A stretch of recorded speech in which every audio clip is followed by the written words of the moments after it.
This is Project CB News, where the truth matters.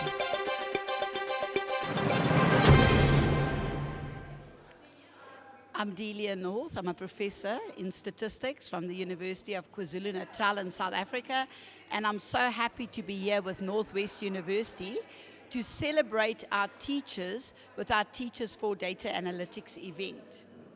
This event I started after conceptualizing it over the Christmas holidays last year, and I defined this event to advocate to teachers so that they can be the change agents that tell the learners at school that this little small part of the school matric syllabus that's called data handling and probability, it's actually not only matric, it's the whole high school syllabus, that this is actually where the jobs are. It's to actually combat unemployment and to tell the learners that having data analytics skills and having statistical reasoning, no matter which science area or STEM in general you're in, being able to have an evidence-based argument where your argument is substantiated by a graph or facts and figures is extremely important. So really, for the fourth industrial revolution, it's extremely important that the learners at school are aware that this tiny little bit of the matric curriculum called data handling and probability is really what they should consider studying further when they go to university.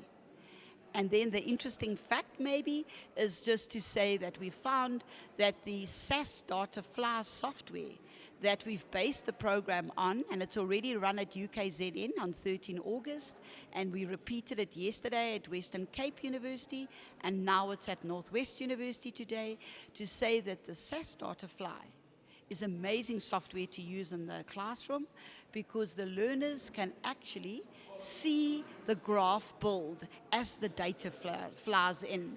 They have some argument that they want to test, they ask questions, it's a survey with other words, and as the respondents give their option that they choose, the graph builds, and that's why it's called SAS Data Fly.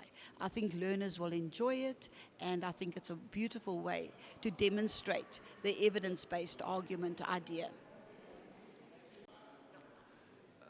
My name is Andre Zitske. I'm the Global Academic Program Manager for Africa for SAS. We are honored to be part of this project. The biggest benefit ultimately would be the learners at school level who would get interest in data analytics, understanding data at the beginner's level, so that they can become ultimately informed citizens who question any graph that they see in the media, social media, so that they can ultimately grow into the data scientists of the future, giving our country the opportunity to fulfill the skill shortage in this specific area that will take the country forward, using in the fourth industrial revolution, going forward. There are plenty of programs promoting programming for school kids, but they are not programs making them data and analytically aware. And that is the benefit of this program, giving them the opportunity to become aware of data, how data is used, but also for them to be able to question when they see a graph or information being displayed in the media, not to just accept it at face value, but to challenge it so that they can make an informed decision of what they are presented with. Okay, my name is Letan Duanda from Northwest University. I will just give a brief, understanding about this workshop. I would say this is a great initiative for the next generation. So the idea is to help the young children to understand what STAT is and why are we studying STAT. From the younger age, 12 to 13, a lot of students are doing math STAT, or maths, but they don't understand and they don't know where are they going to apply this. So we want them to start from at that age, just to start playing with data, getting forward with this until they reach the, let me say, the university level. Hi, I'm Danielle Roberts from the University of KwaZulu-Natal, where I'm a statistics lecturer there. I think it's safe to say that actually all three of us landed up in statistics by accident.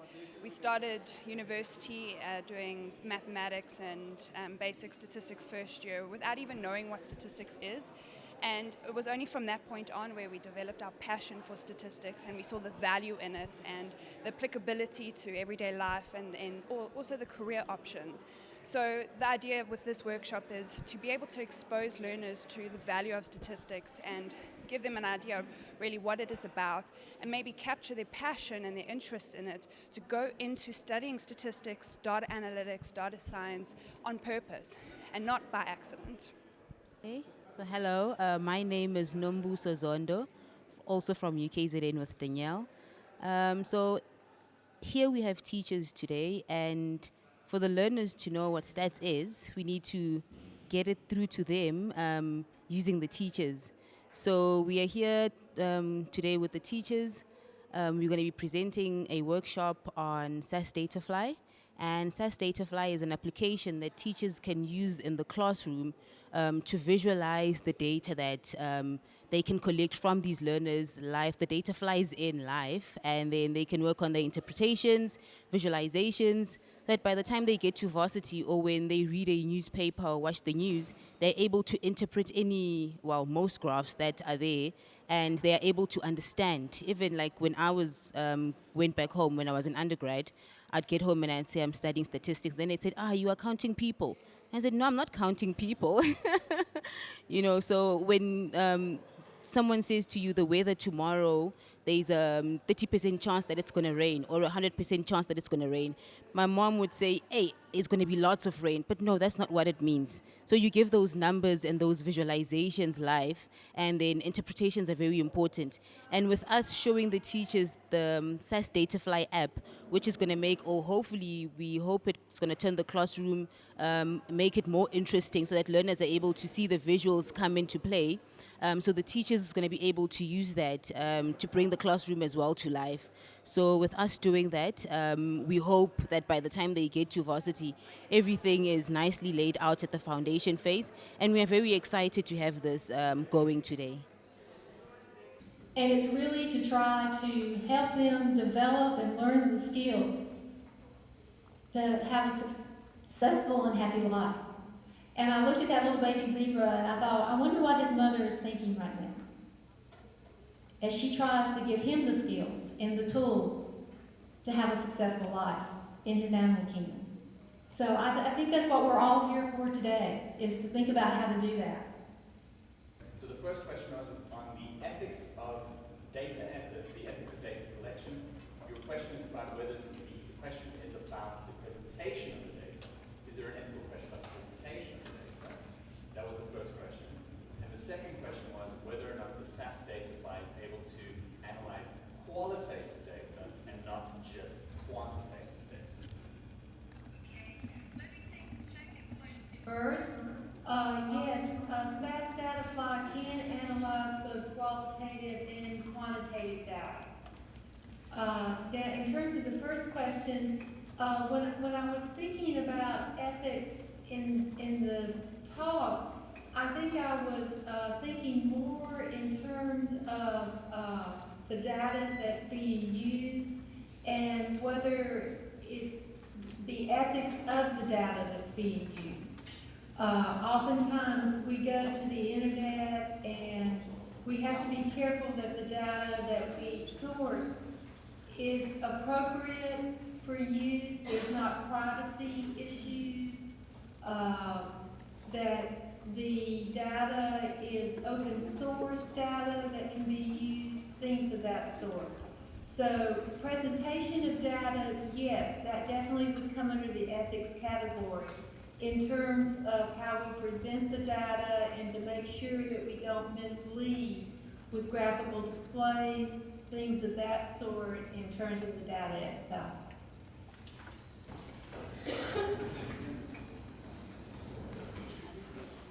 My question is that curriculum content on statistics as per CAP document, especially in South Africa, are they well catered for to ignite interest and to spark a passion for learners to pursue statistics as a career?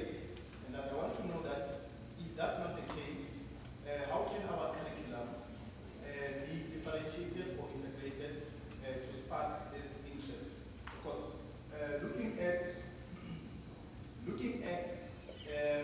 how statistics is taught and how it is assessed, it only takes, for example, 2 weeks or 3 weeks to teach statistics, and that the perception is that we teach learners to pass statistics to use it as a benchmark, just for learners to collect marks, and not necessarily as a way, to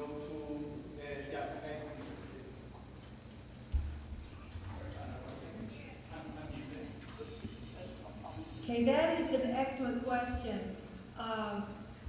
I think what we have to think about is not statistics as a 2 to 3 week unit in your curriculum that you teach that's separate from the other subjects that you're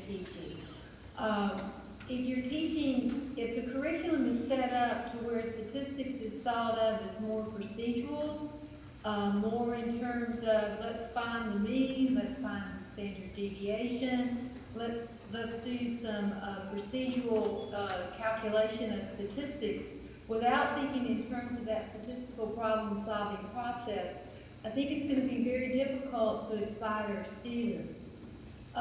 What we're really promoting is that statistics become an integral part of not only the mathematics curriculum, but really all your subject areas. And I think the key to that is to bring in the context. When statistics really becomes real world to the students is when we emphasize the contextual nature of the numbers and how that context really affects them as individuals. So, for example, in the mathematics curriculum, instead of treating it as you're saying, as a 2 to 3 week unit, you could actually integrate that statistical problem-solving process and data itself throughout the year in your curriculum. In other words, you could let the data and the context drive the mathematical topics that you're teaching as you go through that statistical problem-solving process. And it's interesting, I've had so many teachers tell me that within their mathematics curriculum, when they're actually using data throughout, that is the most excited that their students become about the mathematical topics themselves, because they actually see a real-world application for why they're learning those mathematical topics.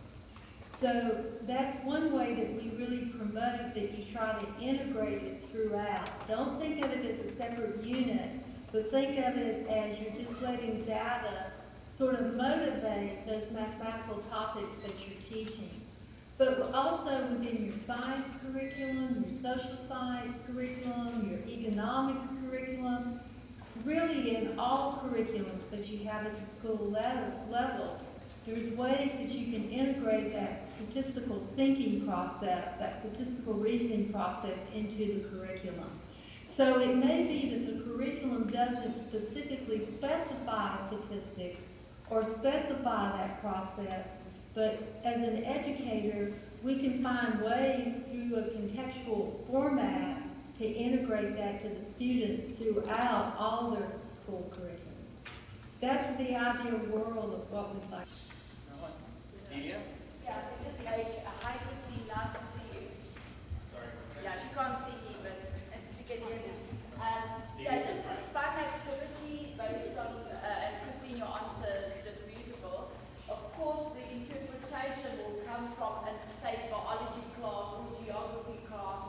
We will use the concepts that you learned in mathematics with the mathematical thinking. You know how to work out an average and how to do a bar graph, but the problem will come from a setting, possibly in the geography class or so on. But if you wanted to demonstrate in the mathematics class this idea of statistics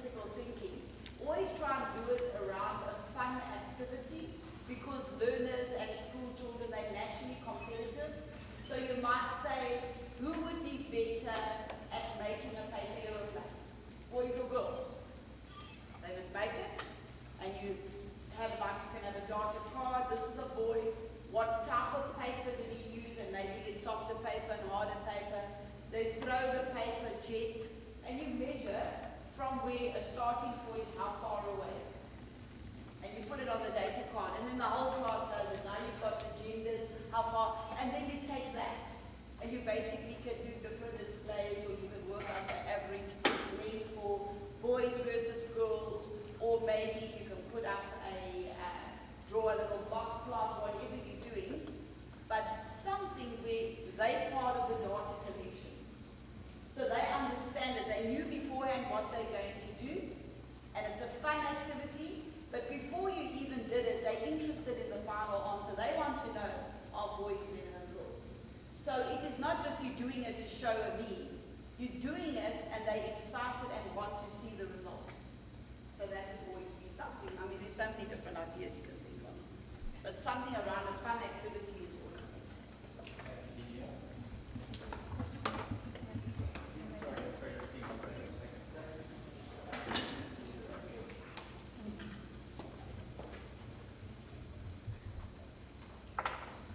You can go. Okay, Delia has given a wonderful example of how you're letting students motivate the statistical problem-solving process in the classroom. And you're letting them motivate it by actually forming a statistical investigative question that they're interested in. I think one of the things we always have to keep at the forefront is whenever we're analyzing data in a class with our students, before we even begin that process, we always need to have that investigative question in front of us as to why are we analyzing the data. And by letting students generate those investigative questions, as Delia was pointing out, they are now a part of that process. They have a stake in that process of why you're actually analyzing the data. So I think that is a wonderful suggestion. And I would encourage you to do that often in your classes. Thank you. There's one more question over here. First, thank you. Maybe a question. I think my mother was also a maths teacher, and when they started statistics in the syllabus and financial maths, I mean, she hated it because she didn't have any training in it and things like that. And she also said time was a problem. I mean, we wanted to do more things, but the curriculum was quite full. It's a problem. And then I think another problem is the way that they assess these statistics. I mean, the assessment in the final exam is pure mathematical. I mean, you must calculate this, calculate this, calculate this. So I think until that change, that should also change so that the assessment is done in a more statistical way than a pure mathematical way, because it's not interesting just to calculate and also.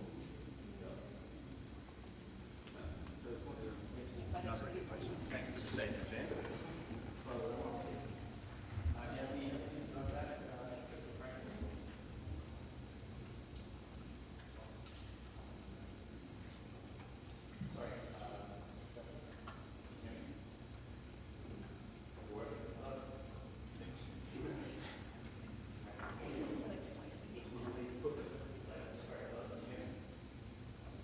I hear you now, but I didn't hear the question. I'll have to have you repeat it. It was more of a statement than anything. So I was just saying that the curriculum should change to change how how statistics is assessed in the exams, rather than assessing it by mathematical, sort of deterministic mathematical approach, which is calculating mean, calculating standard deviation. That has to change, as well as what's the other point?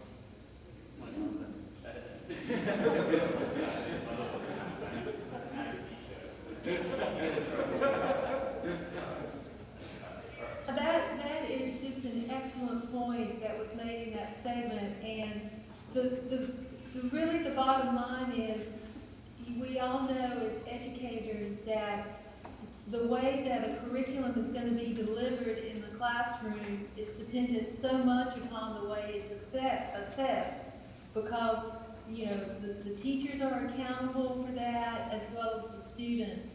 So that is a very important point that is brought up, and we're struggling with that in the United States as well.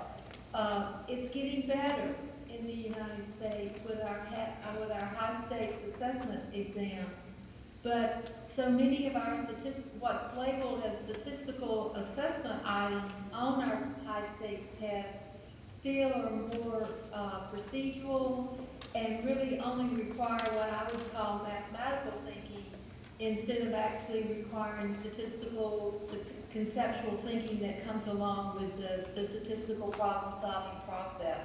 So we have a lot of work to do on the assessment end in the United States as well. But it is slowly improving here. Thank you so much. Any other questions? There was a hand over here. Yes.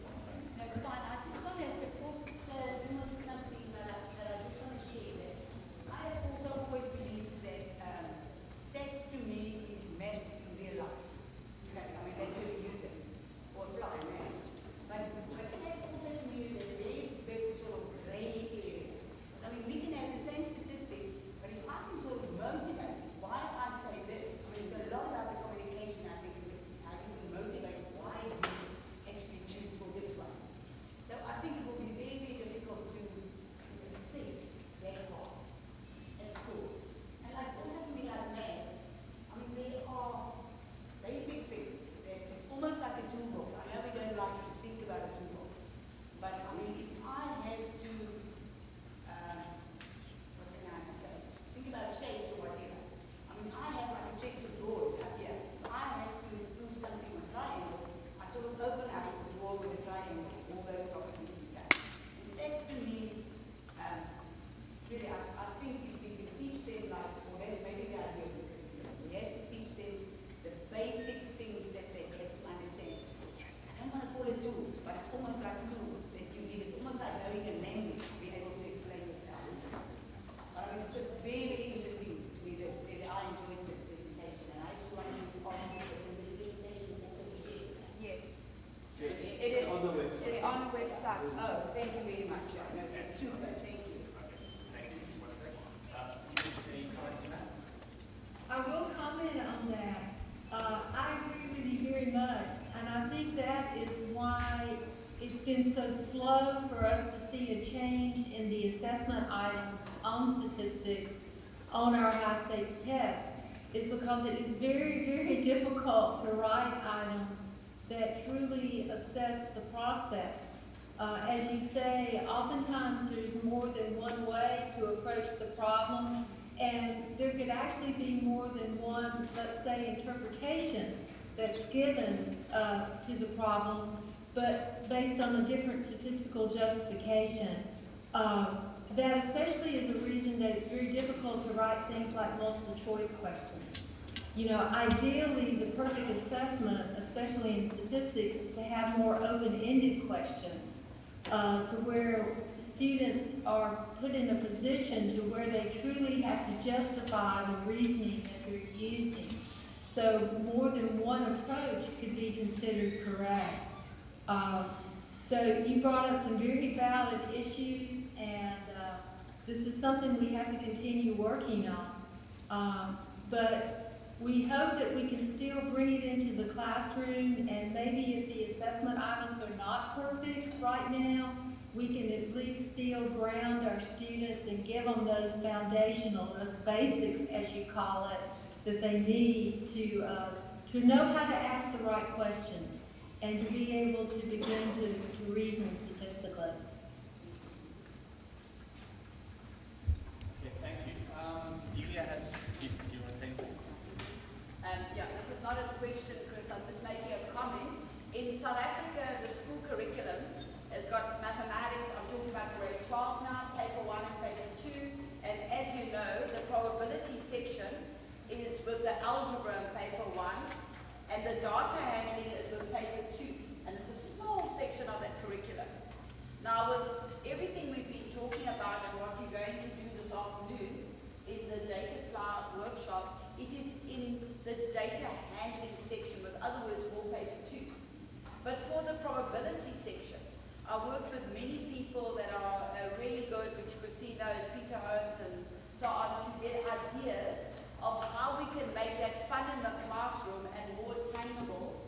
And I haven't thought until I'm sitting here now that possibly those concepts we must put the notes up I made years ago for something called Maths for Stats. It was another project, but that was where we introduced the basics of probability, but around a game approach, where learners you have plastic cups and you have colored discs, and they play. And while they're playing, they're collecting their information and they're displaying it.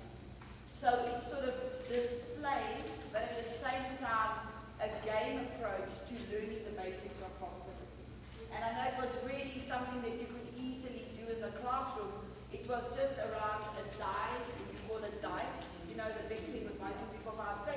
You need to have that, and you need to have cups, and they're just the same size, and you can't have big and small, red, blue, yellow, and green discs. And then it's got all these games that you must play in class. Because in the end, learners like games. And they want to play, and while they're playing, think, okay, this is what happened, how can I generalize it? And that's when you talk about it.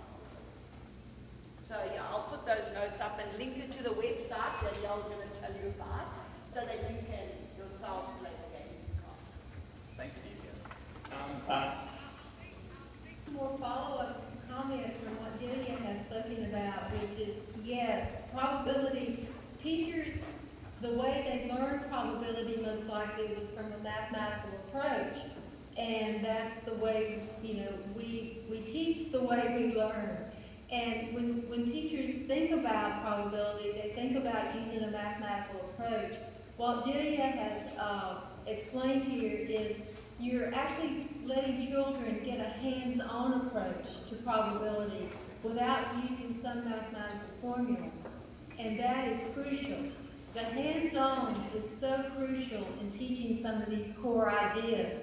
And to follow up on what Delia recommended, you can also use simulation in your classes. And if you look at the GAZE document that we spoke about today, we promote the use of simulation as opposed to trying to find some mathematical formula or some mathematical probability distribution that you can use.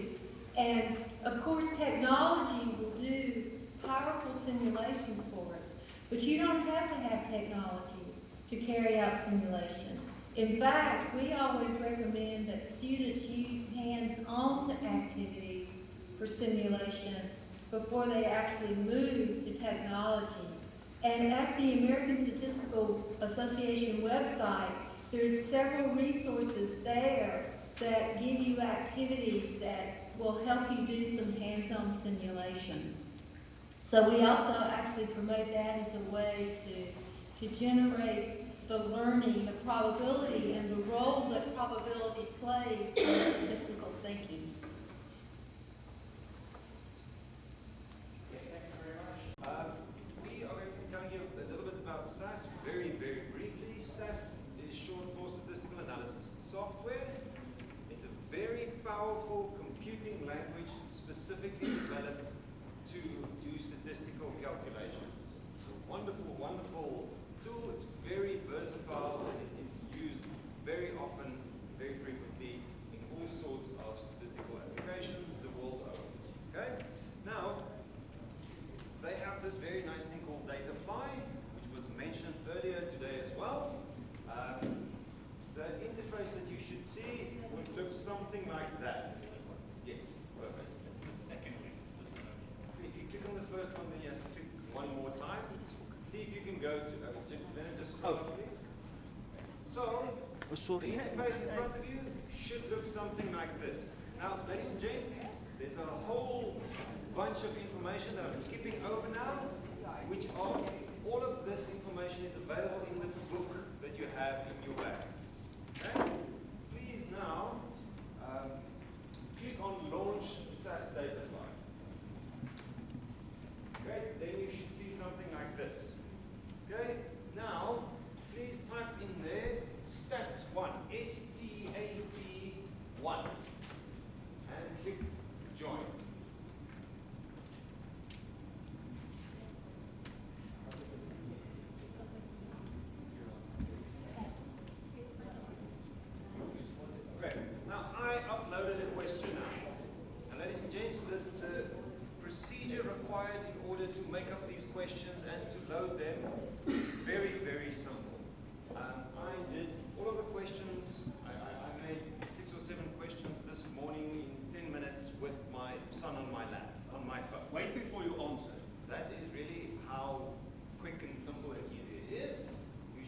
something like this. Okay, then make a selection there.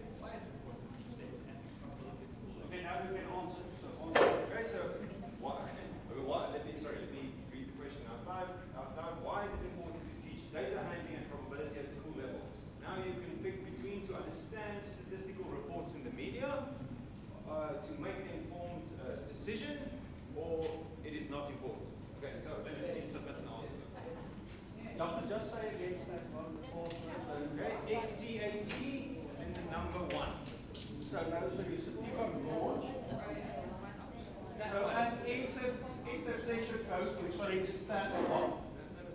Stat 1 at enter session is stat 1. Okay, and now you can see how the people are answering the question. Okay, so as you can see over here, this updates in real time. There's no licensing requirements or anything. Again, I made this in 10 minutes on my phone.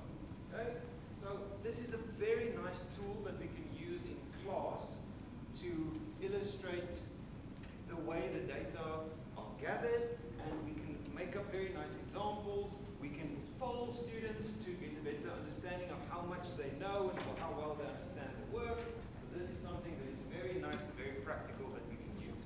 You want to add something? I think after this also you've got some options there. You can download that information and maybe to keep it somewhere. And I was interested in showing the part how to increase the template. Yes, we want to do that now. Okay. Another thing is we can, there are all sorts of tools and things that we can use. We can do all sorts of statistical calculations. But in the interest of time, we are just going to have a look at some of the more basic functionalities available in this software. Okay, so this brings us to the end. Before we leave, I want to give Delia something. I think we can give her a round of applause. This whole project was her idea. Thank you.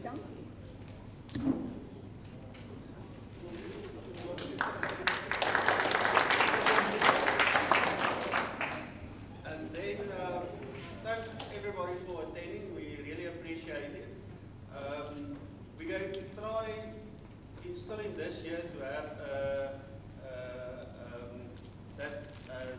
Tootsing Data at Women's in Analytics workshop for you together with some of your students. So it will be grade 11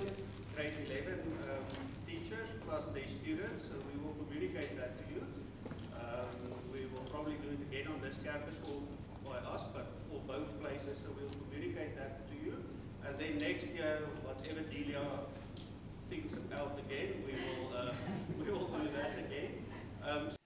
This brings us to the end of our show. Go to our website to uncover more stories at projectcb.online.